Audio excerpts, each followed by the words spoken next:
everyone, you're watching N6 and I am Nishi. Beside me, Member of Parliament Mr. Sabawy is here. Mr. Sabawy.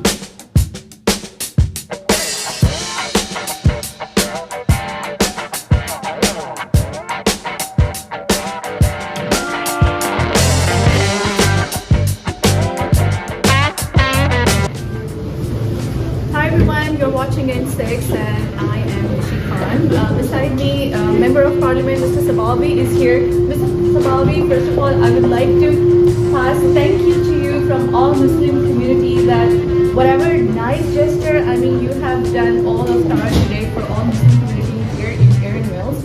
So first of all, thank you so much for that.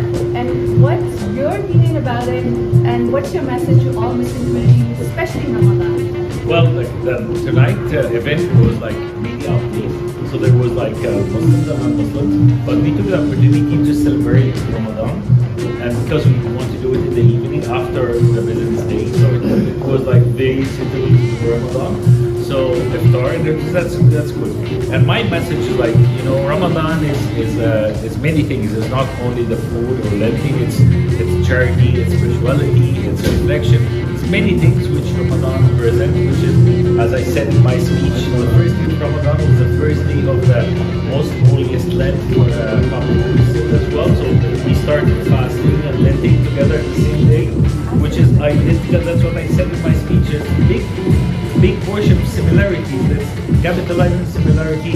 Let's celebrate our diversity. Let's take the opportunity to learn about each other. Absolutely, that's amazing. And yeah, exactly. Today was a media appreciation dinner as well. So as you're always as well, whoever wants you, whoever invites you, you are always there for helping others, and of course you're always there to support each other. I do my best. I mean, sometimes it's outside my hands, but if I'm available, definitely. Thank you so much, and the food was delicious. Thank you very much. Like there's a lot of Pakistani dishes, Egyptian dishes, and generic dishes. So everyone have its own kind of preference and an opportunity to taste something else. Especially for the Thank you. Thank you so much. Thank you. And accepting my invitation. Our goal today is to, first of all, wish everyone Ramadan Mubarak, and also take the chance to give a quick update about what our governments have been doing in the past week. Ramadan Mubarak and happy Lent for all of you. I'm very happy to welcome all of you here in my office, and I hope everyone is having a good time. I just wanted to start off by highlighting how important it is to have ethnic media outlets in our communities delivering high-quality journalism to the diverse communities of Ontario. Thank you all for your hard work. Thank you for making sure that our citizens have access to the latest news. No matter what your background, religion, language, you have to make sure that Ontarians and Canadians are aware of what's happening. So thank you for all what you're doing and the hard work you're doing. You may or may not know this, but this year both Ramadan and Orthodox Lent started at the same day. How special is that? We can all come together with fasting and traditions and reflect regardless of our religion. This is a great reminder that despite the large diversity of our communities, there are many similarities. It is important on all occasions that we continue to join together with respect, unity, and peace. Not many places in the world that you can go into a room and meet so many people from so many diverse backgrounds. When we come together, we can learn from each other, celebrate our diversity, and work towards common goals. We can address challenges, create positive change, and build a brighter future for all of us. By respecting each other and becoming a united front, we can create a stronger, more resilient society where everyone is safe, valued, and celebrated. On that note, We know that this latest few months and years have not been easy for everyone.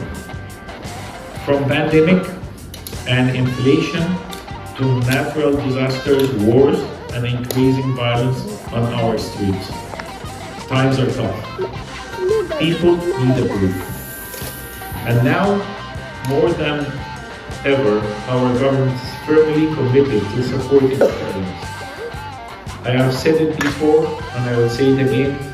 My goal has always been to make life easier and more affordable for individuals and families in Mississauga.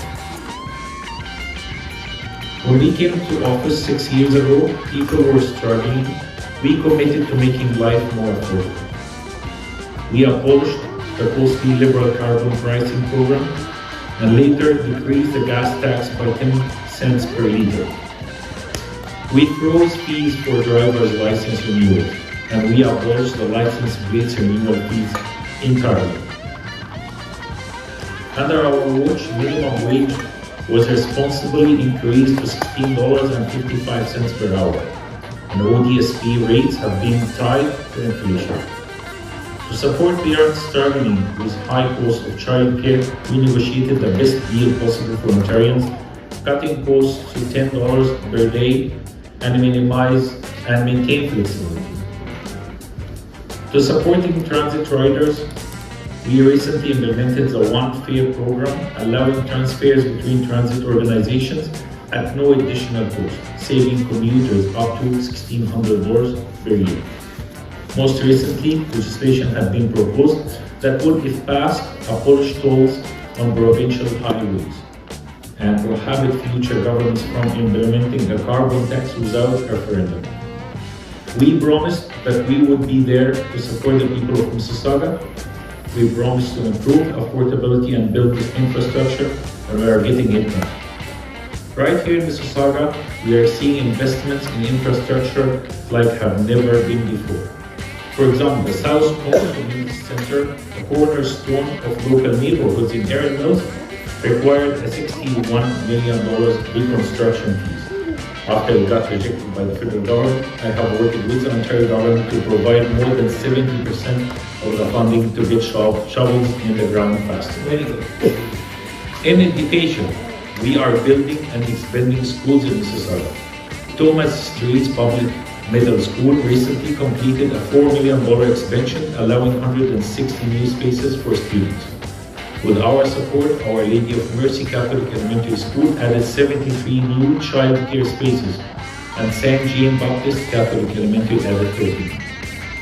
These investments in education are allowing us to fulfill our Back to Basics promise. We are reviving our focus on critical subjects like reading, writing, technology, science, and math. With this new curriculums and investments, we are giving students the tools they need to succeed in the modern day. To fulfill this goal, we are hiring 2,000 more frontline educators who will be hired based on merit, not seniority. Our investments in transportation are coming to fruition. We have started and completed the 18 kilometers expansion of Highway 401 from Newton to Mississauga, and 8 kilometers at Cambridge, which have alleviated much traffic and keeps people and goods moving faster. Anyone who has traveled recently on Ontario Street, Highway 10, can see the progress and the construction for the 18 kilometers Hazel Material Line. Last month, it was confirmed by the Minister of Transportation that Ontario will be pursuing two-way, all-day GO train service on the Milton Line. For me, this is a dream coming true. I've been using this line since 1999 to travel every day to work downtown. And work on Highway 413 will soon be underway, saving commuters time on their daily commute. We are investing in healthcare for the people of Mississauga with a comprehensive plan of convenient and connected care. Our government is supporting construction of a new hospital in Mississauga. It will be 2.5 million square feet, the largest hospital in the Canadian history. It will be the largest hospital in Canada, the largest emergency department in Canada, a multi-billion-dollar project that will reduce waiting time, providing faster and state-of-the-art healthcare facilities. A new women and children hospital, the first of its kind in Canada, will be here in Mississauga, and we are building long-term care beds. Whether the previous government neglected to fund long-term care, our government has a goal of 58,000 long-term care beds. This includes projects such as the 160-bed long-term care of Ivan Franco homes in Erin Mills, which broke ground last fall. We also opened Willbrook Place with Sterling Health Partners, bringing 632 new beds in Mississauga.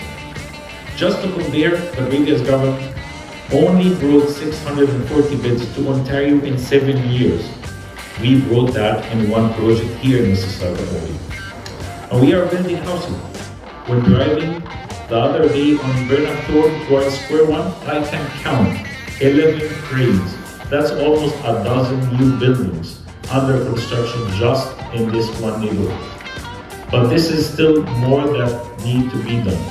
The Building Faster Fund is providing $1.2 billion to municipalities as incentive to get more shovels involved. We are encouraging higher density and transit-oriented communities. We are accelerating the approval timelines and increasing consumer protection, all with the goal of building 1.5 million homes by 2030, allowing Ontario families to find a home that meets their needs.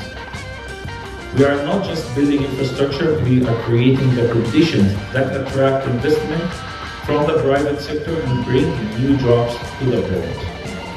Last year, Ontario created more new jobs in manufacturing than all the 50 US states combined. From electrical vehicle to pharmaceutical to advanced technologies and everything in between, Ontario is attracting major investments. The reason for this is simple. Our government has cut the red tape, making it easier for business to grow. In total, businesses are now saving $900 million each year in red tape saving dollars alone. Additionally, the four Working for Workers bills that have been put forward and allowing more people to find jobs in Ontario and supporting those already here. In more than 30 occupations, new immigrants will no longer have to worry about Canadian experience requirements. Will lock them out of jobs in their profession. We removed those requirements and now we are allowing more people to get jobs faster. The Working for Workers Act are also increasing protection and improving working conditions for laborers. For example, we increased fines against bad actors such as employers who mistreat temporary foreign workers. We established that ride, share, and digital delivery workers have the same rights as other workers. And our government has proposed policies that would ensure workers are paid fairly without illegal deductions or tip confiscation. And speaking about protection, I'm happy to say that my ministry, Public and Business Service Delivery, was responsible for putting forward the new Consumer Protection Act of 2022. This includes multitude of protections for Ontarians, but just to name a few, making it easier to cancel subscriptions and memberships agreements, protection against automatic contract renewals, prohibit price gouging, and clarifying contracts by forbidding deceptive language. So using the legal language really deceive lots of newcomers especially. These are just a few examples of our hard work in recent years. I dare say no government in recent memory have ever invested as much as we did in Mississauga. And there is more where that comes from. With the leadership of Premier Ford and my BC colleagues and I working reluctantly to support Ontarians, attract jobs and continue building infrastructure. We will not rest until our work is complete. We will get it done for the people of Mississauga and for all Ontarians. Thank you once again for being here tonight and for your continued support. If you have any questions at any time, about the work our government is doing, please don't hesitate to contact me personally or contact my office. We're always available, and I am happy to speak with each of you individually and answer any question. Please continue to enjoy yourself. Have a great evening and stay in touch. God bless you.